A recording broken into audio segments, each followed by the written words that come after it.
அம்மா, நாங்க என்ன அரபிக் கண்ட்ரிக்கா போறோம் தைலம் வாங்கிட்டு வர்றதுக்கு? அங்க ஒரே ஐஸ் கட்டி தான் இருக்கும். வேணும்னா ஒரு 1/4 கிலோ வாங்கிட்டு வரவா? அது எப்படிடா வாங்கிட்டு வர முடியும்? நீ வீட்டுக்கு வரதுக்குள்ள அது கரைஞ்சு போயிடாதா? நீ வேற ஏரோப்ளேன்ல வரேன்னு சொல்ற. நீ பாட்டு அதை எடுத்துட்டு வந்து கரைஞ்சி தண்ணிய ஊத்தி பிளைட்டுக்குள்ள நனைஞ்சிடுச்சுன்னா என்ன பண்றது என்று அப்பாவியாய் கேட்ட அம்மாவை பார்த்து, ஐயோ அம்மா, இவ்ளோ வெகுலியா இருக்கீங்களா? என்னால சுத்தமா முடியல என்றதும் அனுவும் அவளது மாமனாரும் விழுந்து விழுந்து சிரித்துக் கொண்டிருந்தனர். எதுக்கு இப்ப 3 பேரும் என்ன பார்த்து இப்படி சிரிக்கிறீங்க? அப்படி என்ன நான் தப்பா சொல்லிட்டேன்? ஏங்க, ஐஸ் கட்டி எடுத்துட்டு வந்தா கரைஞ்சு தானே போகும். ஐயோ மாலதி, உன் பையன் உன்னை கிண்டல் பண்றான். அது கூட தெரியாம நீயும் என்னடான்னா அவனுக்கு சரியா பேசிக்கிட்டு இருக்க. ஏண்டி இப்படி உலகமே தெரியாம இருக்கிற? ஏன எனக்கு உலகம் தெரியாதா? எனக்கு எல்லா உலகமும் தெரியும். நீங்க தான் அப்படி எனக்கு உலகம் தெரியாத அளவுக்கு ஆக்கி வச்சிருக்கீங்க. அடிப்பாவி, கடைசியில அங்க சுத்தி இங்க சுத்தி என்கிட்டயே வந்துட்டியா? ஆமா, உங்களுக்கு என்ன வந்தது? நீங்க பாட்டு வேலைன்னு கிளம்பி போயிடுவீங்க. நான் தானே வீட்டுல 24 மணி நேரமும் இருந்துகிட்டு வீட்டையும் பாத்துக்கிட்டு உங்க பிள்ளையும் பாத்துக்கிட்டு இருந்தேன். வெளி உலகம் அப்புறம் எப்படி எனக்கு தெரிய வரும்? இப்படித்தான் பல பெண்கள் வீட்டுக்குள்ளேயே அவங்க வாழ்க்கைய முடக்கி வாழ்ந்து முடிச்சிடுறாங்க. ஆனா அவங்களுக்கு எதுவும் தெரியாதுன்னு மட்டும் மட்டம் தட்டுறதுக்கு மட்டும் உங்களை மாதிரி ஆளுங்க கிளம்பி வந்துருவாங்க. அம்மா தாயே, விட்டா மகளிர் சந்தத்துல இருந்து போர்க்கொடிய தூக்கிட்டு வரவே ஆரம்பிச்சிருவா போல இருக்குது. நான் ஒன்னும் சொல்லல, என்ன ஆள விட்டுரு. நீயாச்சி உன் பையனாச்சி, அவங்களுக்கு போறதுக்கு ஏதாவது ரெடி பண்ணணும்னா ரெடி பண்ணி கொடு என்றதும் வெடிக்கென்று முகத்தை திருப்பிக் கொண்டவர், கார்த்தி, நான் ஏதாவது ஸ்நாக்ஸ் மாதிரி சமைச்சு கொடுக்கவாப்பா? போற இடத்துல உங்களுக்கு பசிச்சதுன்னா சாப்பிட்டுப்பீங்கல்ல. அம்மா வேண்டாம்மா, அதெல்லாம் ஃபிளைட்ல எடுத்துட்டு போக முடியாது. நாங்க என்ன குழந்தைங்களா ஸ்நாக்ஸ் சாப்பிட்றதுக்கு? என்னடா, நான் ஆசையா சொல்றேன். வேணும்னா முறுக்கும் அதிரசமும் செஞ்சு தரவா? அம்மா, என் பொறுமையை நீங்க ரொம்ப சோதிக்கிறீங்க. வேண்டாம், அவ்வளவுதான் என்றவன் அனுவை பார்த்து, அனு, ஈவினிங் கிளம்பி ரெடியா இரு, நம்ம கொஞ்சம் ஷாப்பிங் போக வேண்டியது இருக்குது என்றான். அவளும் சரி என்று சொன்னாள். திடீரென்று என்ன நினைத்தானோ முகம் குழப்பமாக போவதை பார்த்த அனுவுக்கு ஒன்றும் புரியவில்லை. பிறகு அனைவரும் ஒன்றாக சேர்ந்து மதிய சாப்பாடு சாப்பிட்டு விட்டு ஓய்வெடுக்க சென்றனர். அப்பொழுது அனுவோ தன்னுடைய அறைக்குள் வந்து, கார்த்தி, ஏதோ யோசனையுடன் இருப்பதை பார்த்தவளுக்கு எப்படி கேட்பது என்று ஒன்றும் புரியவில்லை. மெதுவாக அவன் அருகே வந்து தோள் மேல் கையை வைத்தவள், கார்த்தி, ரொம்ப நேரமா எதையோ யோசிச்சுட்டு இருக்கியே, என்னாச்சுடா? ஷாப்பிங் போலான்னு சொன்ன, ஆனா அதுக்கப்புறம் உன் முகம் அப்படியே சேஞ்ச் ஆயிடுச்சு. ஏதாவது பிரச்சனையாடா? ஏதா இருந்தாலும் என்கிட்ட சொல்லு என்று அவள் பாசமாக கேட்டும் அவனுக்கு என்ன சொல்வது என்று தெரியவில்லை. ஏனென்றால் அவன் வேலைக்கு சேர்ந்து இப்பொழுதுதான் 1 மாதம் ஆகிறது. ஆனால் அவனுக்கு சம்பளம் வரவில்லை. அதுவும் இல்லாமல் அவனுடைய மாச சம்பளம் மட்டுமே 10 லட்சம் ரூபாய். 1ஆம் தேதிக்கு இன்னும் 1 நாட்கள் இருக்கிற பட்சத்தில் நாளைக்கு தான் சேலரி வரும். இப்போ ஷாப்பிங் போனா எப்படி பர்ச்சேஸ் பண்றது? கையில அவ்வளோ காசு இருக்காது. சேலரி வந்ததுக்கு அப்புறம் தான் கையில கொஞ்சம் காசு இருக்கும். அதை வச்சு அனுவுக்கு ஏதாவது வாங்கி தரணும்னு நினைச்சேன். இப்போ இப்படி ஆயிடுச்சே என்று யோசித்துக் கொண்டிருக்கவே மீண்டும் அவன் தோளை பிடித்து உலுக்கியவள், டேய், என்ன தாண்டா உனக்கு பிரச்சனை? ஒரு மனுஷன் இங்க எவ்வளவு நேரமா காட்டு கத்திக்கிட்டு இருக்கேன், என்ன ஏதுன்னு சொல்லுடா என்று கோபமாக கேட்க அவன் அனுவை தயக்கமாக பார்த்து, அனு, எனக்கு இன்னும் சேலரி வரலடி, அதான் எப்படி ஷாப்பிங் போறதுன்னு யோசிச்சுட்டு இருக்கேன். அதனால என்னடா, என்கிட்ட காசு இருக்குது, ஒன்னும் பிரச்சனை இல்லவா, போலாம். அது எப்படி? உனக்கு தேவையானத நான் என்னோட காசுல தானே வாங்கி கொடுக்கணும்னு நினைக்கிறேன். உன்னோட காசுலயே நீ வாங்கிக்கிறதுக்கு அப்புறம் புருஷன் நான் எதுக்கு இருக்கேன்? என்னடா, நீ தான் சொன்னியே இன்னும் சேலரி வரலன்னு. அது வரும்போது நம்ம ரொட்டேஷன் பண்ணிக்கலாம். உன் காசு என் காசுன்னு எதுக்கு பிரிச்சு பேசுற? இல்லனோ, அது உன்னோட காசுதான். உன் அண்ணன் உன்னோட செலவுக்காக ஓ அக்கௌண்ட்ல போடுற பணம். நீயே சொல்லியிருக்க மாசம் மாசம் இவ்வளோ அமௌண்ட் கிரெடிட் ஆகும்னு. இல்ல கார்த்தி, மாசம் மாசம் அண்ணா போடுவாங்க தான். அது எல்லாத்தையும் எடுத்து நான் செலவு பண்ண மாட்டேன். என்னோட செலவு போக மிச்ச காசு அப்படியே அக்கௌண்ட்ல தான் கிடக்குதுடா. அதை வச்சுட்டு நான் என்னடா பண்ண போறேன்? அந்த காசு நமக்கு தான். கண்டிப்பா இந்த காசு உனக்கு யூஸ் ஆகும். என் காசுன்னு என்ன பிரிச்சு பார்த்து பேசாதடா. இல்லடி, முதல்ல உன்னை கூட்டிட்டு வெளியில போக போறேன். அப்போ என் சம்பளத்துல இருந்து செலவு பண்ணணும்னு தான் எனக்கு ஆசை. அதனால இன்னைக்கு ஒரு நாள் விட்டுறலாம். நாளைக்கு வேணா சேலரி வந்துடுச்சுன்னா நம்ம ஷாப்பிங் போயிட்டு வரலாமா? என்னடா, நாளன்னைக்கு மார்னிங் நமக்கு ஃபிளைட் இருக்கு. நாளைக்கு போய் ஷாப்பிங் பண்ணிட்டு இருக்க முடியுமா? இன்னைக்கே போயிட்டு வந்துட்டா நாளைக்கு ஃபுல்லா நான் பேக்கிங்க முடிச்சிடுவேன்ல. இல்லடி, எனக்கு நீ சொல்றதெல்லாம் புரியுது. இருந்தாலும் என்ன பண்றதுன்னு தான் தெரியல. பேசாம இப்படி ஒண்ணு பண்ணலாமா? என்ன பண்ணலாம்னு சொல்லு. இப்போ என்கிட்ட காசு இருக்குது இல்ல, அதை வச்சு நம்ம 2 பேரும் சேர்ந்து ஷாப்பிங்க முடிச்சிடலாம். அதுக்கப்புறம் உனக்கு சேலரி அக்கௌண்ட்ல கிரெடிட் ஆச்சுன்னா அந்த காசை எனக்கு திருப்பி கொடுத்துரு. இது ஓகேவா? ஐடியா எல்லாம் நல்லா தான் இருக்கு. ஆனா என்ன கார்த்தி ஆனா ஊனான்னு? சரி, இப்போதைக்கு விடு, நம்ம கொஞ்ச நேரம் ரெஸ்ட் எடுத்துக்கலாம். ஈவினிங் கிளம்பி ஷாப்பிங் போகலாம் என்றவள் வேகமாக சென்று மெத்தையில் அவனை தள்ளிவிட்டு அவன் அருகிலேயே படுத்து இறுக்கமாக அணைத்துக் கொண்டாள். கார்த்தியும் அவளை இறுக்கமாக அணைத்துக் கொண்டு அவள் தோள்களில் தட்டி கொடுத்து கொண்டிருந்தவனுக்கு மிகவும் வருத்தமாக இருந்தது. பேசாம கல்யாணத்தை இன்னும் 1-2 மாசம் தள்ளி வச்சிருந்திருக்கலாமோ? அதுக்குள்ள ஒரு 2 மாசம் சம்பளத்தை நான் வாங்கியிருப்பேன். எனக்கும் கொஞ்சம் ஹெல்ப்ஃபுல்லா இருந்திருக்கும். இப்போ பொண்டாட்டிக்கு செலவு பண்றதுக்கு கூட காசு இல்லாத நிலைமையில இருக்குது என்று தன்னையே நொந்து கொண்டு என்ன செய்வது என்று புரியாத குழப்பத்திலேயே அப்படியே அவளை அணைத்தபடியே உறங்கிவிட்டான். மாலை நேரம் ஆனதும் இருவரும் எழுந்து வெளியே செல்வதற்காக புறப்பட்டு வந்து மாலதி மகேஷிடம் கூறிக்கொண்டு கார்த்தியின் பைக்கில் ஏறி புறப்பட்டனர். கார்த்தியின் முகம் வாட்டமாக இருப்பதை பார்த்து, அனு, என்னாச்சு கார்த்தி? நம்ம இன்னும் 2 நாள்ல ஹனிமூன் போக போறோம். இப்படி நீ மூஞ்சியை வச்சுட்டு என்ன ஷாப்பிங் கூட்டிட்டு போனா நான் வரவே மாட்டப்போ என்று பைக்கில் இருந்து வேகமாக இறங்கிக் கொள்ள, இல்லடி அப்படியெல்லாம் இல்ல, நீ வா. நீ உன் மூஞ்சிய இப்படி வச்சிருக்க கூடாது, சரியா? என் கார்த்திய எப்பவும் போல ஹாப்பியா இருக்கணும். சரிடி, எனக்கு புரியுது, ஏறு என்று அவளை அழைத்து கொண்டு வேகமாக வண்டியில் செல்ல, கார்த்திக், நம்ம மாலுக்கு போலாம்.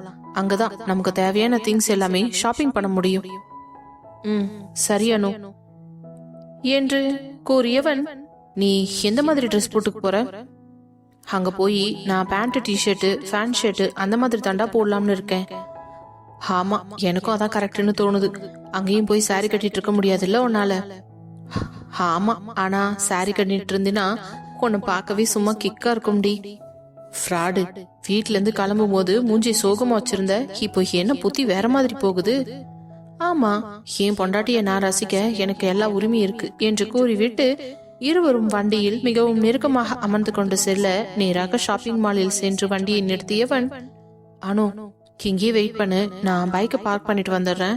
ஓகேடா என்றவள் காத்திருக்க, அதே நேரம் அவனும் பைக்கை பார்க் செய்து விட்டு மாலுக்குள் நுழையும் பொழுது அவள் கையை பிடித்து அழைத்து கொண்டு செல்ல அவனுடைய போனில் ஒரு நோட்டிபிகேஷன் வரும் சத்தம் கேட்டது. இந்த நேரத்துல யாருடா அது மெசேஜ் பண்றது என்று யோசித்துக் கொண்டே அந்த போனை எடுத்தவன் அதை ஆன் செய்து பார்க்க, அப்பொழுது அனுவோ, டே, இங்க வந்து போன் பார்த்துட்டு தான் இருப்பியா? ஒழுங்கு மரியாதை போன் எடுத்துட்டு வச்சுட்டு ஏன் கூட வாடா. அங்கங்க பாரு, ஜோடி ஜோடியா எவ்வளவு ரொமான்டிக்கா சுத்திக்கிட்டு இருக்காங்க. நீ என்னடான்னா போனை நோட்டிக்கிட்டு இருக்க? இல்லடி, ஒரு நிமிஷம் இரு, பேங்க் சைட்ல இருந்து மெசேஜ், அதான் செக் பண்ணிட்டு வந்துடுறேன். இப்படி சொன்னா நான் எதுவும் கேட்க மாட்டேன்னு போய் சொல்றியா? எங்க போனை காட்டு என்றதும் அந்த போனை அவளிடம் காட்ட அவளும் அந்த மெசேஜை ஓபன் செய்து பார்த்தவள், ஏய் கார்த்தி, உன்னோட சம்பளம் கிரெடிட் ஆயிடுச்சுடா. என்னடி சொல்ற, நிஜமாவா? இங்க பாரு, உன்னோட சேலரியில கிரெடிட் ஆயிருக்கு நம்மளோட ஆபீஸ் அக்கவுண்ட்ல இருந்து. வாவ், சூப்பர் அனு, நாளைக்கு தான் வரும்னு நினைச்சேன். இப்போ எப்படி வந்துச்சு தெரியலடா, ஆனா நம்மளோட ஆபீஸ் அக்கவுண்ட்ல இருந்து தான் கிரெடிட் ஆயிருக்கு என்று அவள் சந்தோஷமாக கூற கார்த்தி அவளை சந்தேகமாக பார்த்தான். எதுக்குடா இப்போ என்ன இப்படி பாக்குற? அனு, உண்மையை சொல்லு, நீ ஆதிக்கிட்டயோ வயசுகிட்டயோ இதை பத்தி பேசுனியா? இது என்னடா வம்பா இருக்கு? நான் மாட்டுக்கு சிவனேன்னு தானே இருக்கிறேன், என்ன எதுக்குடா வம்புக்கு இழுக்கிற? அப்புறம் எப்படி 1ஆம் தேதி கிரெடிட் ஆக வேண்டிய சேலரி இன்னைக்கே கிரெடிட் ஆகுது? அத நீ ஆபீஸ்ல தான் போய் கேட்கணும், இல்லனா ஆதி அண்ணா கிட்ட தான் கேட்கணும். என்கிட்ட கேட்டா எனக்கு எப்படிடா தெரியும்? இல்லடி, நீதான் ஏதோ சொல்லி ஒரு நாள் முன்னாடியே கிரெடிட் ஆகுற மாதிரி பண்ணிருப்பியோன்னு எனக்கு டவுட்டா இருக்குது. அட பாவி, கட்டின பொண்டாட்டிய இப்படி சந்தேகப்படுறியே, இது நியாயமா கோபால் என்று விவேக் மாதிரி பேசி, ஐயோ, இந்த கொடுமையை கேட்க இங்க யாருமே இல்லையா? காதலிச்சு கல்யாணம் பண்ண புது பொண்டாட்டிய பார்த்து இப்படி சந்தேகப்படுறியே நீ என்று டிராமா பண்ணி கொண்டிருக்க அனைவரும் அவளை ஒரு மாதிரி பார்த்துவிட்டு சென்றனர். அட கடவுளே என்று அவள் வாயை பொத்தியவன், என்னடி இது டிராமா பண்ணிக்கிட்டு இருக்க? ஆமாண்டா, நீ இப்படியெல்லாம் என்ன சந்தேகப்பட்டா நான் வேற என்ன பண்ண முடியும்? அடியே லூசு, பாக்குறவங்க வேற ஏதாச்சும் நினைச்சுப்பாங்கடி என்றவன் அந்த போனை வாங்கி பார்த்து விட்டு மீண்டும் பாக்கெட்டில் போட்டுக்கொண்டு, இப்போ ஷாப்பிங் பண்ணலாம் வாடி, ஓ மாமனோட சொந்த உழைப்பு என்று கூறி அவளை அழைத்து கொண்டு செல்ல அதை பார்த்த அணுவுக்கு மிகவும் பெருமையாக இருந்தது. தான் அண்ணன் தான் சொல்லாமலேயே அனைத்தையும் சரியாக செய்வதை நினைக்கும் பொழுது அவன் தன் மீது எவ்வளவு பாசம் வைத்திருக்கிறான் என்பது புரிந்தது. மீண்டும் ஒருமுறை அமைதியாக நின்றவன் அணுவை பார்த்து, அனு, இந்த விஷயம் நீ எதுவும் சொல்லல, நீ மட்டும் சொல்லி இருந்தனா கண்டிப்பா என்னோட கோபத்துக்கு ஆளாவடி. ஐயோ கார்த்தி, நான் தான் சொல்றேன்ல, நான் சொல்லலடா, நீயே சொல்லு. மதியத்துல இருந்து நான் உன் கூட தானே இருக்கேன், உன் கூடவே தானே கிளம்புனேன், அப்புறம் எப்படிடா நான் சொல்லியிருப்பேன்? அந்த நம்பிக்கையில தான் நானும் இந்த விஷயத்த இதோட விடுறேன்.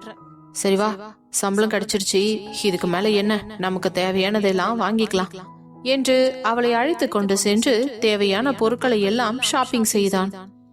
ஆனால் அனு ஒவ்வொரு விஷயத்தையும் பார்த்து பார்த்து ஷாப்பிங் செய்தாள். அனு, ஏண்டி இப்படி பார்த்து பார்த்து ஷாப்பிங் பண்ற? உனக்கு என்ன வேணுமோ அதை எடுத்துக்க வேண்டியது தானே? இல்லடா, எதுக்கு தேவையில்லாம? ஆல்ரெடி என்கிட்ட கொஞ்சம் திங்ஸ் எல்லாமே இருக்குது. இப்போதைக்கு தேவையானது அந்த கிளைமேட்டுக்கு தகுந்த மாதிரி இருக்க ட்ரெஸ்ஸஸ் மட்டும்தான்.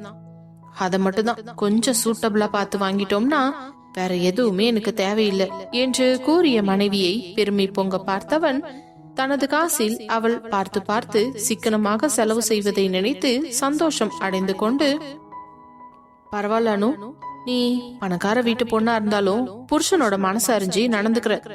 நீ எல்லாம் உங்க வீட்டுல இருக்கும்போது ஷாப்பிங் போனீனா இப்படி எல்லாம் ஒரு ஒரு பொருளையும் பார்த்து பார்த்துதான் எடுப்பியா? ஏன் கார்த்தி இப்படி கேக்குற? இல்ல, காசுக்கு முக்கியத்துவம் கொடுக்காம தானே நீ ஷாப்பிங் பண்ணுவ? ஆமா, அதுக்கு என்ன இப்போ?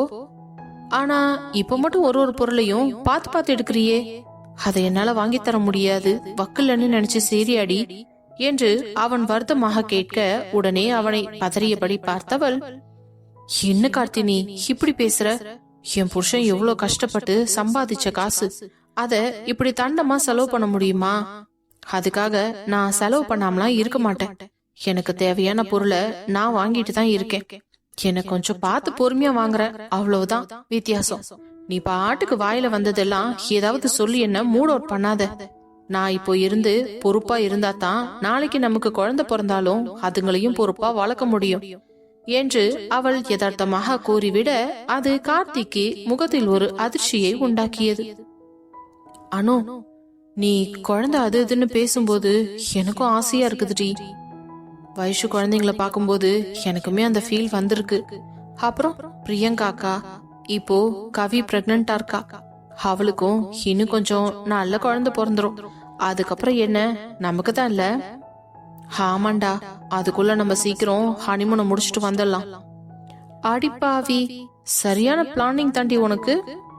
என்ன பாஸ் பண்றது, எப்ப என்ன நடக்கும்னு எதுவும் தெரிய மாட்டேங்குது என்று அவனை பார்த்து கண்ணடித்து விட்டு பின்பு ஷாப்பிங் செய்த பொருட்களை எல்லாம் பேக் செய்து வாங்கி கொண்டு ஒரு வழியாக வீடு வந்து சேர்ந்தார்கள். அன்று ஷாப்பிங் மால் முழுவதும் அங்கும் இங்கும் நடந்து வாங்கியதில் இருவருமே களைத்து போயினர்.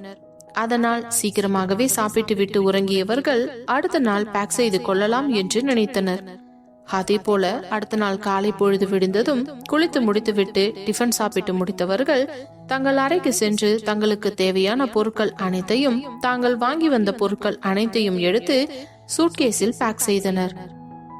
அனு கடகடவென்று அவளது பேக்கினை முடித்துவிட கார்த்தியும் அவளுடன் சேர்ந்து பேக் செய்து முடித்தான். இருவரும் அவர்களது சூட்கேஸை தள்ளி ஓரமாக வைத்துவிட்டு, அப்பாடா, ஒரு வழியா பேக்கிங் எல்லாம் முடிஞ்சிடுச்சு கார்த்தி, இதுக்கு மேல நம்ம ஃப்ரீயா இருக்கலாம். காலையில எழுந்திருச்சு குளிச்சுட்டு இத மட்டும் எடுத்துக்கிட்டு போக வேண்டியதுதான். கையில என்னோட இந்த ஹேண்ட்பேக் மட்டும் வச்சுக்கலாம் என்று மகிழ்ச்சியாக கூற, ஆனா எனக்கு கொஞ்சம் ஒரு மாதிரி நர்வஸா இருக்குதானோ. நீ இதுக்கு முன்னாடி போயிருக்கியா? போயிருக்கேன்டா, கொஞ்சம் சின்ன வயசா இருக்கும் போது ஃபிளைட்ல போயிருக்கேன். இப்போ ரீசெண்டா எங்கேயும் போனதில்ல. அப்போ உனக்கு அவ்வளவா பதட்டம் இருக்காது இல்ல? என்ன கார்த்தி, இதுல பதட்டப்படுறதுக்கு என்ன இருக்கு? நம்ம என்ன பாத யாத்திரையா போக போறோம்? ஃபிளைட்ல தானே போக போறோம். இல்லடி, எனக்கு என்னவோ ஃபர்ஸ்ட் டைம்ங்கிறதுனால கொஞ்சம் பதட்டமா தான் இருக்கு.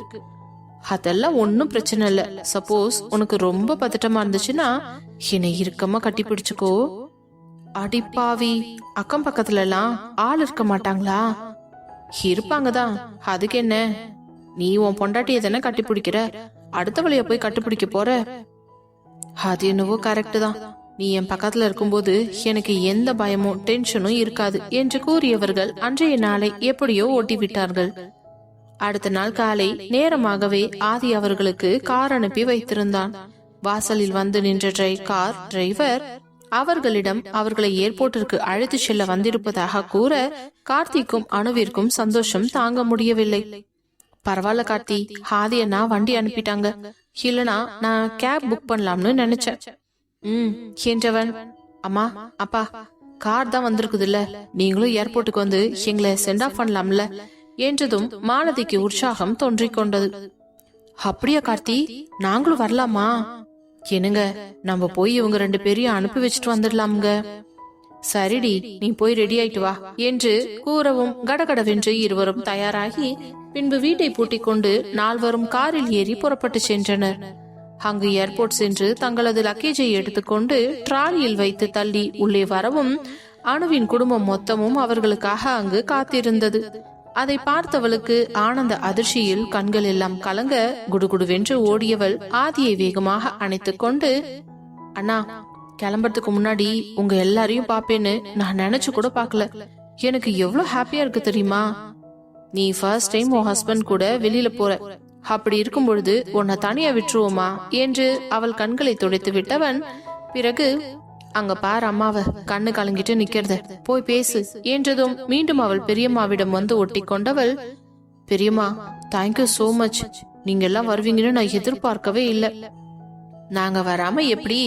உங்க அம்மா தான் பார் கண்ணை கசக்கிட்டு நின்னுட்டு இருக்கா என்றதும் கௌதமியை பார்த்தவள் ஓடி சென்று அவரை இறுக்கமாக அணைத்துக் கொள்ள அவரும் கண்களில் கண்ணீரோடு அணைத்துக் கொண்டவர், அனு மாப்பிள்ள கூட ரொம்ப தூரம் போக போற, பார்த்து பத்திரமா போயிட்டு வாடி. எனக்கு எந்த பயமும் இல்லதான், எல்லாமே ஏற்பாடுமே ஆதி பண்ணி இருப்பான் தான். இருந்தாலும் நீயும் மாப்பிளையும் கொஞ்சம் கவனமா இருங்க. முன்ன பின்ன தெரியாத ஊருக்கு போறீங்க, 2 பேரும் தனித்தனியா பிரிஞ்சு எங்கேயுமே போக கூடாது, சரியா? சரிம்மா, அதெல்லாம் நாங்க பாத்துக்கிறோம் என்றவள் பின்பு வைஷ்ணவியை இறுக்கமாக அணைத்துக் கொண்டு, அண்ணி தேங்க்யூ சோ மச். எங்க அண்ணனோட லைஃப்ல நீங்க வந்ததுக்கு அப்புறம் தான் அண்ணன் இந்த அளவுக்கு சேஞ்ச் ஆகி இருக்காரு. அதுக்கு முன்னாடி வரைக்கும் ஒரு ரோபோட் மாதிரி தான் இருப்பாரு தெரியுமா? இப்பதான் காதல் மன்னன் ஜெமினி கணேசன் ரேஞ்சுக்கு வந்திருக்காரு என்றதும் உடனே வைஷு அவள் காதை பிடித்து திருக்கி, என்னனோ என் புருஷனை என் கண்ணு முன்னாடியே கிண்டல் பண்றியா? பிச்சு புடுவேன் பிச்சு. ஒழுங்கா போய் ஹனிமூனை நல்லா என்ஜாய் பண்ணிட்டு வா. என் ஃப்ரெண்ட பத்திரமா பாத்துக்கோ.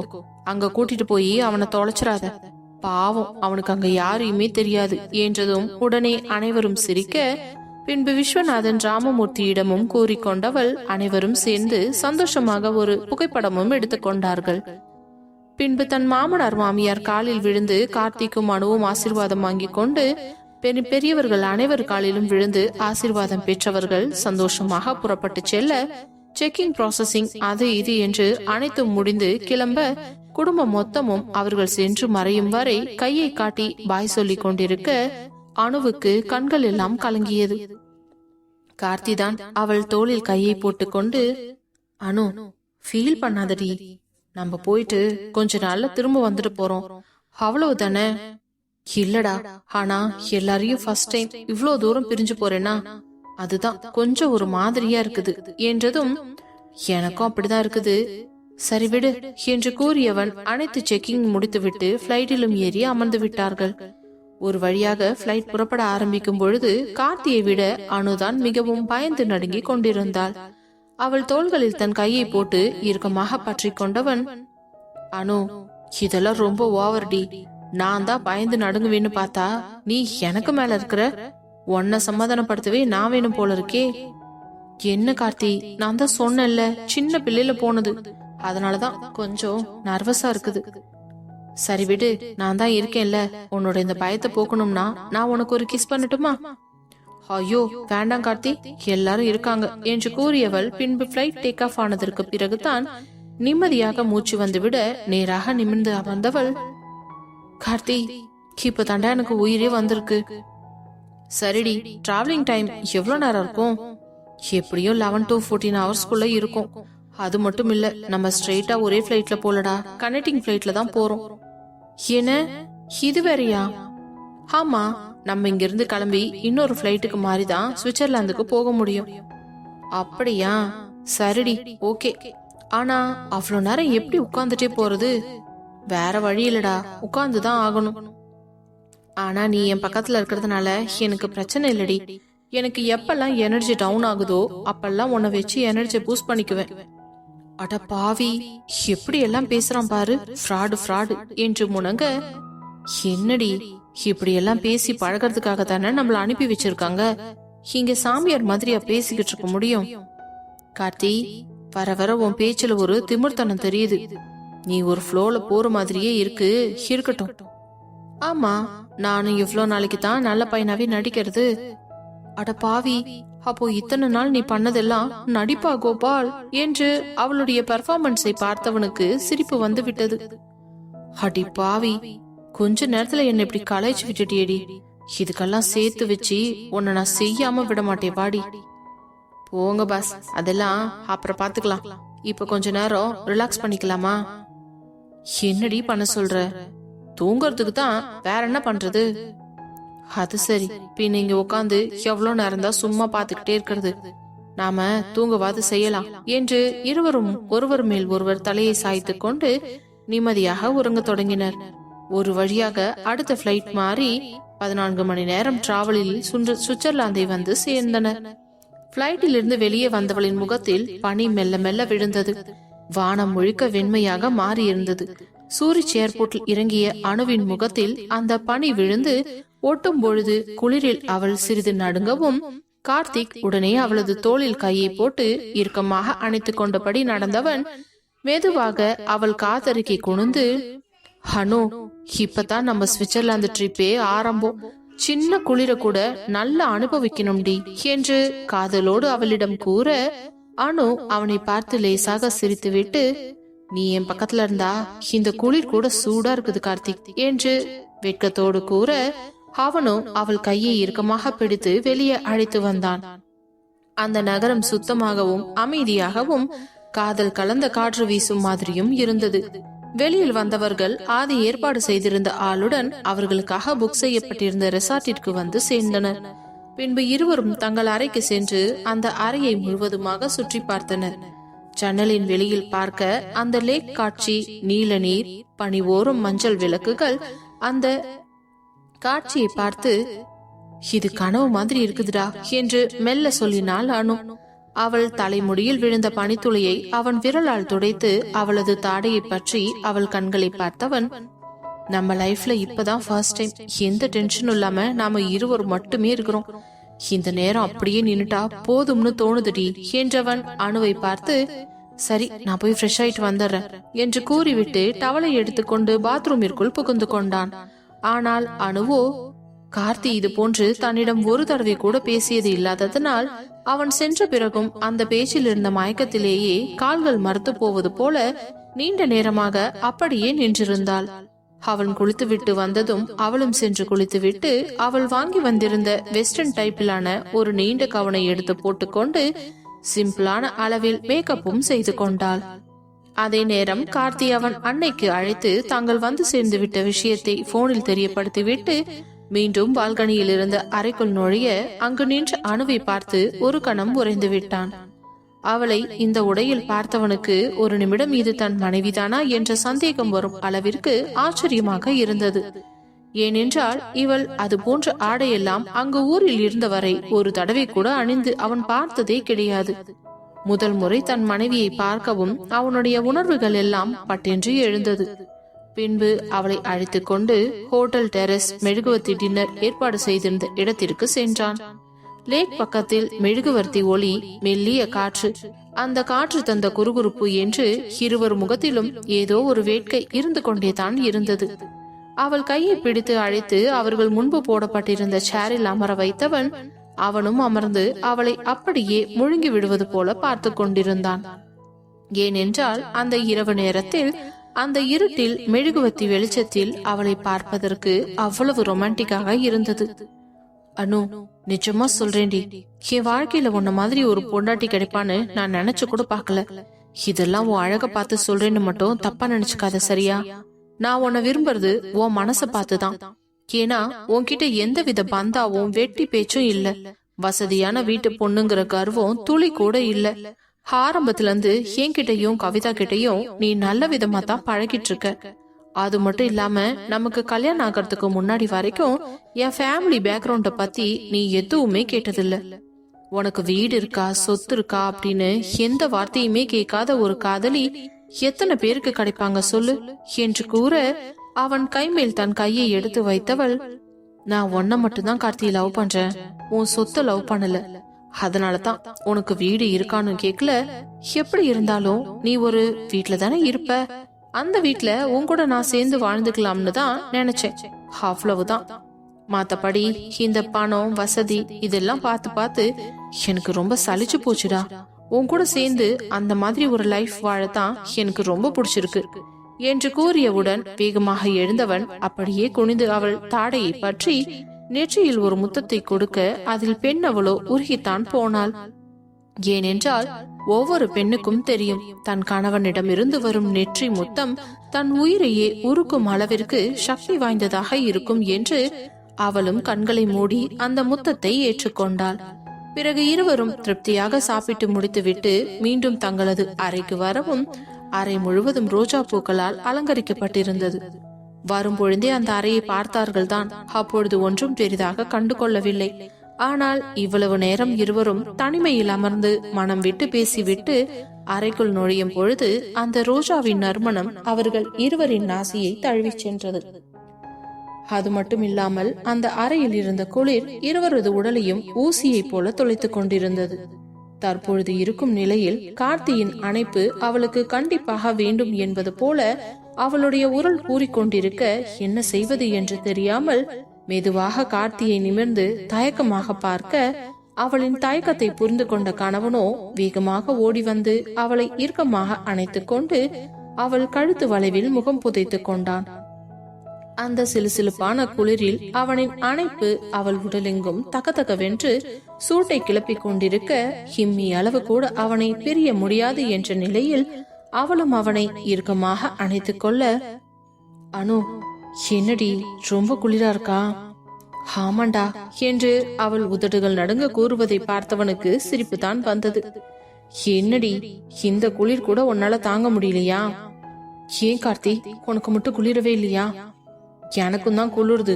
ஆனா நீ இப்படி என்னை இறுக்கமா கட்டி பிடிச்சிட்டு இருந்தேன்னா ஒரு பிரச்சனையும் இல்ல என்று சில்மிஷமாக கூற, ஆனா நான் உன்னை இறுக்கமா பிடிச்சிருந்தாலும் எனக்கு பயங்கரமா குளிருது, ஏதாச்சும் பண்ணுடா என்று உதடு துடிக்க முனங்களாக கேட்டவளை பார்த்தவனுக்கு மோகம் பற்றி கொண்டது. அவளை அப்படியே தன் கையில் ஏந்தி கொண்டு மெதுவாக மெத்தையில் சென்று கிடத்திவிட்டு அவள் இதழைத்தான் முதலில் சிறையெடுத்தான்.